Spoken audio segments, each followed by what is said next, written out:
आज की वीडियो में हम पूरा कवर करेंगे एंटीबायोटिक्स। एक ही वीडियो में रहेगा, पूरा कंप्लीट हो जाएगा, पर इसकी ट्रिक छोटी सी है, वो मैंने पिछली वीडियो में समझा दी है। अभी फिर से थोड़ा सा रिवाइज कर लेते हैं।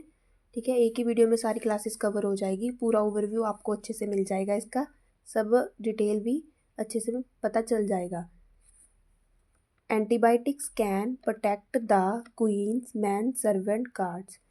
इसको आप ऐसे ट्रिक से लर्न कर सकते हो, जैसे एंटीबायोटिक से अमाइनो ग्लाइकोसाइड्स, सी से, पी से, मतलब बाय फर्स्ट लेटर से आप इनको लर्न कर सकते हो ट्रिक की। ये सारी क्लासेस अभी एक ही वीडियो में हम कवर करेंगे। देखो, सबसे पहले अमाइनो ग्लाइकोसाइड्स, ये क्या करती है? देखो, अब हमने एंटीबायोटिक्स है, ये बैक्टीरिया को ख़त्म करने के लिए हम, ठीक है, तो ये इसमें सबसे पहले इसका काम क्या रहता है? अमाइनोग्लाइकोसाइड्स का काम क्या रहता है कि ये प्रोटीन की सिंथेसिस को रोक देती है। जो बैक्टीरिया है उसकी प्रोटीन की सिंथेसिस को रोकेगी। तो ये बैक्टीरिया में कौन से होते हैं? 30S and 50S ribosomal units होती है। तो इसका मतलब ये हमें हार्म नहीं करेगी, ह्यूमन को हार्म नहीं करेगी, क्योंकि ह्यूमन के प्रोटीन को मतलब ये इनहिबिट नहीं करेगी। ये सिर्फ बैक्टीरिया के प्रोटीन सिंथेसिस को इनहिबिट करेगी, क्योंकि ह्यूमन में 40S एंड 60S सब यूनिट्स रहती है, और जो बैक्टीरिया है उसमें 30S एंड 50S रहती है। उसमें से भी ये अमाइनोग्लाइकोसाइड्स है, वो 30S राइबोसोम सब यूनिट पर एक्ट करती है और उसकी प्रोटीन सिंथेसिस को रोक देती है, क्योंकि राइबोसोम ही प्रोटीन सिंथेसिस करवाता है ना, जैसा कि हमने सेल में पढ़ा हुआ है पहले से। तो ये उसकी प्रोटीन सिंथेसिस को ही रोक देती है। अब इसमें एग्जांपल क्या रहती है? Streptomycin and gentamicin. अभी देखो, माइसिन माइसिन वर्ड से आप इनको लर्न कर सकते हो। ठीक है, अमाइनो, देखो इसको लर्न कैसे करना है? अमाइनो में माइन आ गया, ठीक है, तो माइन से आप ऐसे लर्न कर सकते हो, स्ट्रिप्टोमाइसिन जेंटामाइसिन, माइन से। उसके बाद works on the both gram positive and gram negative bacteria पर ये काम करती है, पर एनारोब्स पर काम नहीं करती। एनारोब्स कौन से बैक्टीरिया होते हैं? जिनको अपने लाइफ के लिए ऑक्सीजन की ज़रूरत नहीं पड़ती, ठीक है, वो होते हैं एनारोब्स, उनको ऑक्सीजन की ज़रूरत नहीं रहती, तो उन पे ये काम नहीं करती। साइड इफ़ेक्ट्स क्या हैं अब इसके? नेफ्रोटॉक्सिसिटी और ऑटोटॉक्सिसिटी, ये दो इसके साइड इफ़ेक्ट्स हैं। Nephro word is related to kidney, oto word is related to ear. Uses कहाँ पे आप इसको यूज़ कहाँ पे करना है? देखो, पहले तो इसका वर्क आ गया कि कहाँ पे एक्ट करती है, क्या, ठीक है, कि कैसे ये बैक्टीरिया पे एक्ट कर रही है। उसके बाद इसकी एग्जांपल आ गई, और ये किन किन, जैसे ग्राम पॉजिटिव ग्राम नेगेटिव, और कहाँ पे नहीं करती। उसके बाद इसके साइड इफ़ेक्ट्स आ गए। अब इसके यूजेस, ठीक है, हर एक में ऐसा ही रहेगा, क्लासेस में दिया हुआ। यूजेस कहाँ पे? अब यूटीआई, यूरिनरी ट्रैक इन्फेक्शन में, उन इन्फेक्शन में इसका यूज़ किया जा सकता है। एंडोकार्डाइटिस, आइटिस का मतलब होता है इन्फ्लामेशन, ठीक है, एंडो एंडो का मतलब होता है एंडो, एंडो वाली लेयर, जैसे 3 लेयर्स होती है ना हार्ट की, कार्डियक की, तो उसमें जो एंडो वाली लेयर है कार्डियक की, उसमें इन्फ्लामेशन। टॉपिकल स्किन इन्फेक्शंस में और निमोनिया में। इसके बाद है स्फेलोस्पोरेंस। स्फेलोस्पोरेंस क्या करते हैं? इसमें ये काम करती है, इनहिबिट करती है, रोक देती है सेल वॉल सिंथेसिस को। इसमें भी दोनों आगे ग्राम पॉजिटिव और ग्राम नेगेटिव बैक्टीरिया दोनों इसमें रहते हैं। 5 जनरेशन्स होती है स्फेलोस्पोरेंस की। पहली तो है नैरो स्पेक्ट्रम, इसमें 5 जनरेशन है। पहली में नैरो स्पेक्ट्रम आ गया, दूसरी है इंटरमीडिएट स्पेक्ट्रम, फिर ब्रॉड स्पेक्ट्रम, उसके बाद सोडोमोनाज आ जाएगा, और फिर वेरी ब्रॉड स्पेक्ट्रम आ जाएगा। नैरो स्पेक्ट्रम में क्या रहता है? नैरो स्पेक्ट्रम में ये आपको एग्जांपल्स इनकी याद रखनी है कि देखो, first generation, second generation, third generation, सबके आपको लर्न करने हैं। अभी जो थर्ड जनरेशन वाली है, इसमें ceftriaxone should not be given with calcium solution, ठीक है, इसके साथ नहीं देना, क्योंकि ये क्या कर देता है? कैल्शियम की प्रेसिपिटेशन करवा देता है लंग्स और किडनी में। इसका मतलब होता है, बस नॉर्मली आप समझ लो कि जमा करवा देना वहाँ पे, ठीक है, तो वहाँ पे जमा करवा देता है, तो इसीलिए इन सॉल्ट्स के साथ नहीं दिया जाता थर्ड जनरेशन वाले को, ठीक है। उसके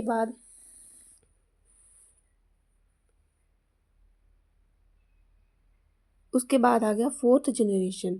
अब इसमें क्या है? सूडोमोनाज है, इनका बस आपको नाम लर्न करना है, ठीक है। साइड इफ़ेक्ट्स क्या रहते हैं अभी पूरे उसके सेफेलोस्पोरिन्स के साइड इफ़ेक्ट क्या है? Hyper sensitivity, super infections with enterococci and enterobacter of Canada. मतलब हाइपर सेंसिटिविटी और सुपर इन्फेक्शंस मेन आपको इसमें लर्न करना है। उसके बाद यूजेस, यूजेस क्या है? अभी फर्स्ट सभी के अलग अलग यूजेस हैं, ठीक है। 1 2 3 4 5 जनरेशन के।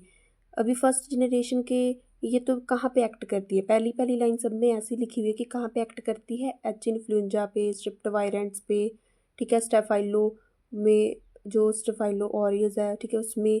अब इसके यूजेस, अपर एस्पिरेटरी इन्फेक्शन में यूज़ कर सकते हैं, स्किन और सॉफ्ट टिश्यू इन्फेक्शन में यूज़ कर सकते हैं।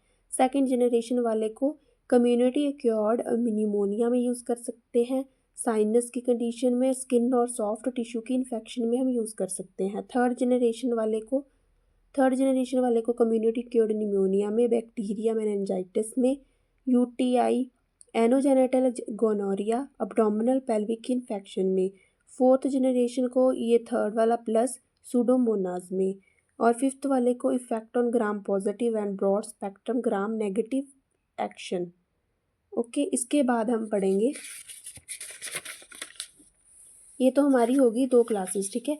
अमाइनोग्लाइकोसाइडेज एंड फेलोस्फोरिन में भी आगे हमने 5 जनरेशन उसकी पढ़ी है, ठीक है। तो इसकी एग्जांपल आपको ध्यान में रखनी है। और इसमें तो आप माई से याद रख सकते हो, माइन लिखा है ना, माइन, तो माई से याद रख लो। और इसकी फेलोस्फोरिन आपको याद रखनी है कि इसमें 5 टाइप की रहती है और सी से ही है ज़्यादातर सारी, ठीक है। इसको आप ऐसे लर्न कर सकते हो, सारी सी से ही है। उसके बाद जो थर्ड है वो है कार्बापेनम्स। कार्बापेनम्स क्या है? इसके एग्जांपल देखो, कार्बापेनम्स है, पैनम से ही पैनम वाले एग्जांपल इसमें दे रखे हैं, डोरीपेनम, एमीपेनम, मीरोपेनम। ये क्या करता है? Inhibit cell wall synthesis. इसका भी क्या काम है कि ये सेल वॉल ही बैक्टीरिया की उसकी सिंथेसिस को रोक देता है। Used as a last line agent because they have ability to inhibit beta lactamase, ठीक है। ये एक टाइप का एंजाइम होता है, वो कि सम बैक्टीरिया, कुछ कुछ बैक्टीरिया के ऊपर प्रेजेंट होता है। तो वो बैक्टीरिया क्या करते हैं, अगर हम उसमें नॉर्मल एंटीबायोटिक दे रहे हैं तो उस पर वो एक्ट नहीं हो पाता।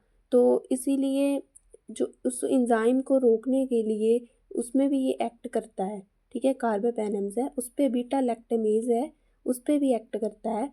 That make resistance of beta lactam antibiotics including penicillin and cephalosporins. और ये भी gram positive, gram negative and anaerobes पे भी काम कर रहा है, पर ये MRSA पे काम नहीं करता। उसके बाद इसके साइड इफ़ेक्ट्स क्या है? GI गैस्ट्रोइंटेस्टाइनल डिस्ट्रेस कर देगा, रैश, एलर्जीज हो सकती है, सीजर्स हो सकते हैं और रीनल डिसफंक्शन इसके साइड इफ़ेक्ट्स हैं। उसके बाद इसकी इंडिकेशन, अभी इसको कहाँ कहाँ पे यूज़ कर सकते हैं? वो कहाँ कहाँ पे? UTI में, मेनिंजाइटिस, सेप्सिस इन्फेक्शन, बोन और पेल्विक और एब्डोमेन की इन्फेक्शंस में, ठीक है। और वेंटिलेटर एसोसिएटेड निमोनिया, मतलब जो निमोनिया वेंटिलेटर के यूज़ से हुआ उसकी वजह से कॉम्प्लिकेटेड स्किन इन्फेक्शंस में इसका यूज़ कर सकते हैं। कार्बापेनम्स था ये, ठीक है। उसके बाद है पेंसिलिन्स, हमारी जो नेक्स्ट क्लास है वो है पेंसिलिन्स। एंड उसके बाद आज ये टेट्रासाइक्लिन। पहले पेंसिलिन की बात करते हैं।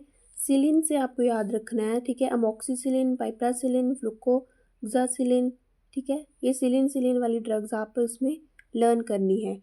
ये मोस्ट कॉमनली यूज इसमें से क्या है? इनमें से मोस्ट कॉमनली यूज क्या है? अमोक्सिसिलिन, ठीक है।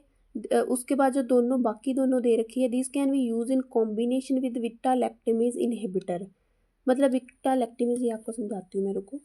देखो, ये देखो, ये मानो एक बैक्टीरिया है, ठीक है। उस पर एक एंजाइम रहता है बीटा लैक्टेमेज। अगर हम कोई एंटीबायोटिक दे रहे हैं तो कई बार क्या होता है कि इस एंजाइम्स की वजह से वो एक्ट ही नहीं कर पाती वो एंटीबायोटिक। तो अगर हम बीटा लैक्टेमेज जो एंजाइम रहता है, अगर हम उसको पहले रोक दें किसी चीज़ से, देखो उसी के साथ दे रहे हैं हम बीटा लैक्टेमेज इनहिबिटर, समझो हमने इसको रोक दिया, ठीक है। तो ये एंटीबायोटिक को डिस्टर्ब नहीं करेगा इसको खत्म, बैक्टीरिया को ख़त्म करने में, क्योंकि नहीं तो ये पहले आ जाता है और एंटीबायोटिक को एक्ट नहीं करने देता। तो फिर हम क्या कर रहे हैं? इसको ही रोक दे रहे हैं, बीटा लैक्टेमेज को ही रोक दे रहे हैं इनहिबिटर यूज़ करके। तो फिर ये एंटीबायोटिक है जो हमारी इसमें साथ में दे रहे हैं, तो वो अच्छे से एक्ट कर पाएगी बैक्टीरिया पे और अपना काम दिखाएगी, ठीक है। आई होप आपको समझ आ रहा होगा। इनहिबिट सेल वॉल सिंथेसिस, इसका भी क्या काम है, ये क्या करती है, सेल वॉल सिंथेसिस को रोक देती है और ग्राम पॉजिटिव और ग्राम नेगेटिव दोनों बैक्टीरिया पे ये काम करती है। साइड इफ़ेक्ट्स क्या रहते हैं इसके, हाइपर सेंसिटिविटी, एनाफिलेटिक फैटल, न्यूरोटॉक्सिसिटी, ठीक है, सीजर्स, स्पेशली व्हेन जब अब उसको इंट्राथिकल इंजेक्शंस के द्वारा हम देते हैं तो ज़्यादा टॉक्सिक रहता है। इंडिकेशन कहाँ पे है, endocarditis, skin soft tissue, pneumonia, upper respiratory tract, neuro syphilis में इसके इंडिकेशन है, मतलब इसको हम यूज़ कर सकते हैं। अभी उसके बाद क्लास है वो है टेट्रासाइक्लिन्स। टेट्रासाइक्लिन्स में अभी एक तो एग्जांपल है टेट्रासाइक्लिन, डॉक्सीसाइक्लिन।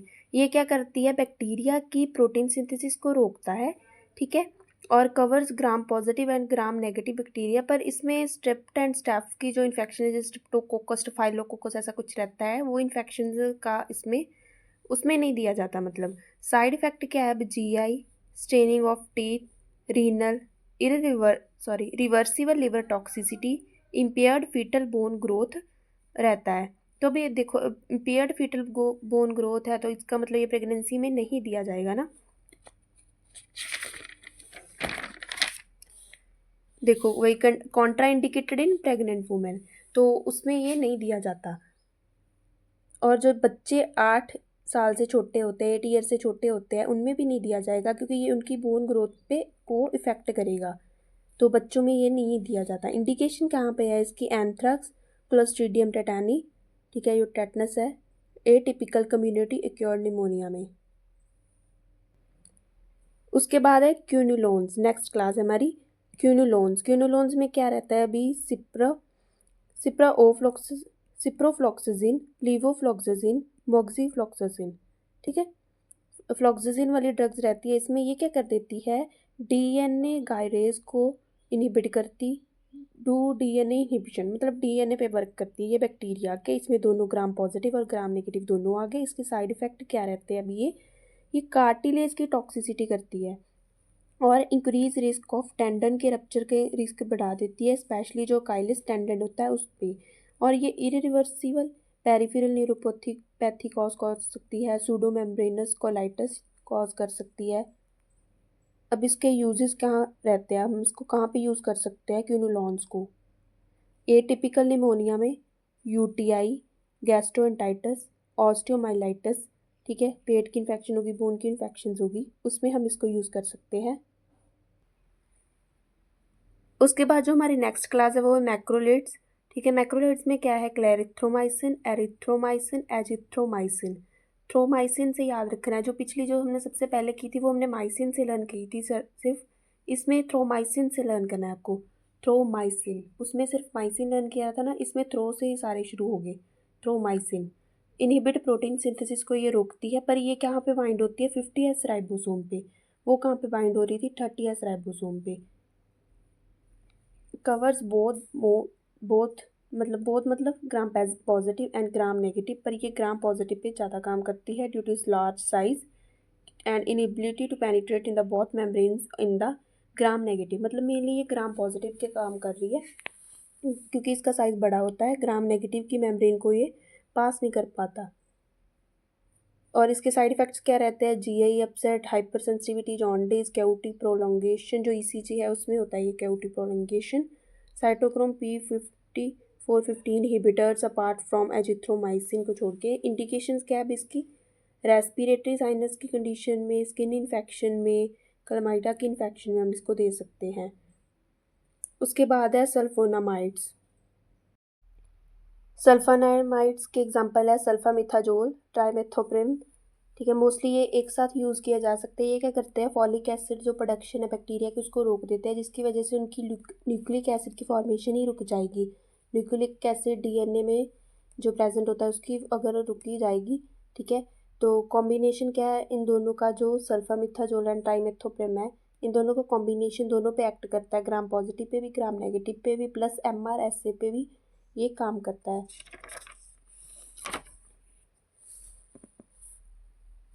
अब इसके साइड इफ़ेक्ट्स क्या है, साइड इफ़ेक्ट्स में इसकी हाइपर सेंसिटिविटी रहती है, ठीक है। स्टीवन जॉनसन्स सिंड्रोम 20% मॉर्टेलिटी इसमें रहती है। इसका मतलब क्या है कि जो स्किन एंड म्यूकस मेम्ब्रेन के डिसऑर्डर्स होते हैं इसमें, स्टीवन जॉनसन जो सिंड्रोम है इसमें ठीक है, ये हाइपर सेंसिटिविटी करवा देता है। तो नेफ्रोटॉक्सिसिटी का मतलब किडनी में से रिलेटेड हो गया, हाइपरकैलेमिया हो गया, ठीक है, बढ़ जाना उसका, नाइट्रोपीनिया, न्यूट्रोफिल्स का कम हो जाना, haemolytic anaemia, characters in infants. इसका मतलब क्या है? इसका मतलब होता है कि बच्चों में बिलीरुबिन इंड्यूस्ड ब्रेन का डिसफंक्शन हो जाता है। इसका मतलब ये प्रेगनेंसी में नहीं देंगे और छोटे बच्चों को भी नहीं देंगे। कॉन्ट्रा इंडिकेशंस क्या है? किसको नहीं देना? न्यू बॉर्न और in the last 2 months of pregnancy में ये नहीं दी जाती ये मेडिसिन। इंडिकेशंस क्या रहते हैं इसके? कहाँ कहाँ पे इसको यूज़ कर सकते हैं? MRSA, systemic listeriosis if patient can not take penicillin. उसके बाद जो नेक्स्ट क्लास है ग्लाइकोपेप्टाइड्स। इसका एग्जांपल वैनकोमाइसिन काफ़ी यूज़ किया जाता है। वैनकोमाइसिन आपको लर्न करना है इसमें ग्लाइकोपेप्टाइड्स में। ये तो इसमें दोनों आ जाएंगे, सॉरी इसमें सिर्फ ग्राम पॉजिटिव आएगा, ठीक है। और कब इसमें एक तो ग्राम पॉजिटिव आ गया, एक कवर्स MRSA, ठीक है, but it's too big to get into the pores of gram negative bacteria. मतलब जो ग्राम नेगेटिव की वॉल है, ठीक है, उसमें ये एंटर नहीं कर पाता क्योंकि ये काफ़ी बड़ा होता है। So not in gram negative. Can be use in the patients allergic to beta lactam antibodies. किस में यूज़ किया जा सकता है? इन पेशेंट्स जो एलर्जिक होते हैं बीटा लैक्टम एंटीबायोटिक्स से। Work by binding to the D alanine terminal of growing peptide chain in cell wall synthesis. मतलब इसमें मेन आपको ध्यान रखना है कि ये ट्रांसपेप्टाइडेज इनहिबिशन करवा के अपना काम करता है।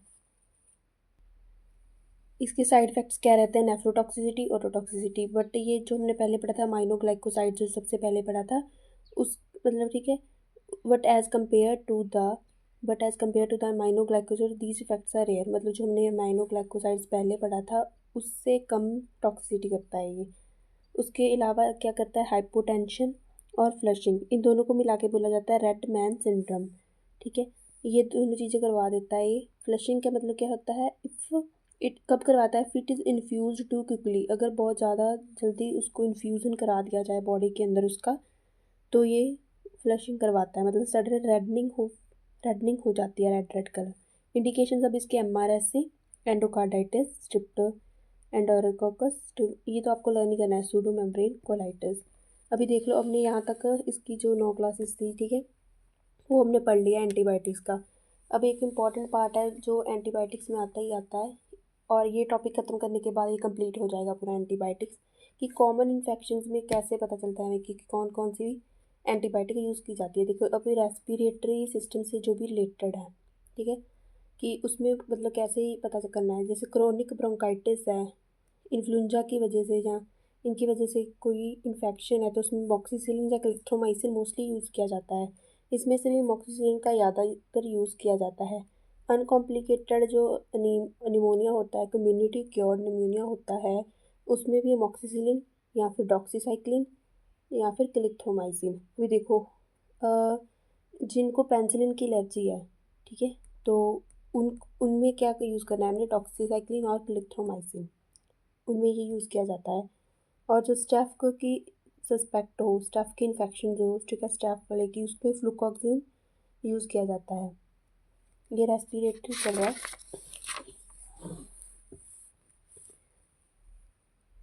और जो निमोनिया ड्यू टू एटिपिकल हो, जिसमें क्लैमाइडिया निमोनिया और माइकोप्लाज्मा होता है, ये सब टेस्ट्स में पता चलता है कि कौन सा वाला है, ठीक है। तो उसमें कैलिथ्रोमाइसिन, हॉस्पिटल क्योर निमोनिया में ये वाली एग्जांपल जो दिखी है, अगर 5 डेज से कम है तो ऊपर वाली दोनों एग्जांपल, अगर 5 डेज से ज़्यादा है तो नीचे वाली, इनमें से कोई भी आप एक यूज़ कर सकते हैं। यूटीआई में मोस्ट कॉमन इकोलाई की इन्फेक्शन रहती है, अदर भी रहती हैं, लेब्सियला प्रोटिस की इन्फेक्शन भी रहती है, पर अनकॉम्प्लिकेटेड जो कॉम्प्लिकेटेड नहीं है लोअर यूटीआई की इन्फेक्शन में क्या ही किया जाता है? यूरिनरी ट्रैक की बात हो रही है, ठीक है। सेकंड पार्ट हमारा रेस्पिरेटरी हमने पढ़ लिया, उसके बाद यूरिनरी ट्रैक की इन्फेक्शन में सल्फामिथायोल, ठीक है, सल्फामिथाक्सोल, ट्राइमेथोप्रेम, नाइट्रोफुरेटिन।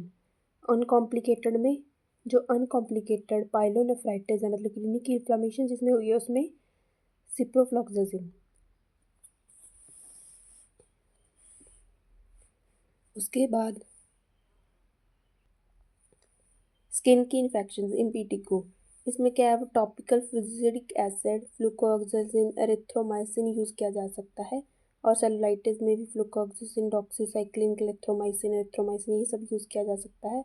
अब जो इम्पोर्टेंट है ईयर, नोज़, थोरैट के इन्फेक्शंस, ठीक है।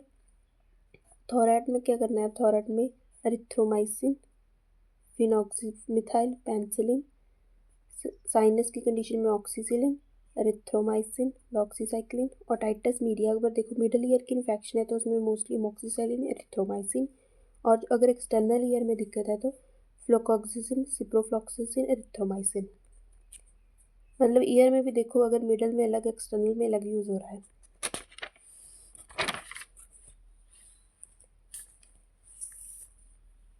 उसके बाद जेनिटल की इन्फेक्शन में एग्जांपल दे रखे हैं, गोनोरिया में ये, ठीक है, क्लमाइडिया में, सबके एग्जांपल यहाँ पे लिख रखे हैं, ये तो आपको लर्न करने हैं। उसके बाद मतलब जीआई की, पेट के इन्फेक्शन में मेट्रोनाइडोजोल, वैंकोमाइसिन, सिप्रोफ्लॉक्सासिन। सीएनएस की इन्फेक्शन में सेफ्रेक्सोन, वैंकोमाइसिन, ठीक है, लेंडेजोल, सिप्रोफ्लॉक्सासिन, मीलोपेनम। सेफ्ट्रेक्सोन का ज़्यादातर यूज़ किया जाता है इसमें। यहाँ पे हमारा एंटीबायोटिक्स पूरा ख़त्म हो गया। अगर वीडियो अच्छा लगा हो कमेंट करके ज़रूर बताएं। वीडियो को लाइक करना, शेयर करना, सब्सक्राइब करना ना भूलें। Thank you so much.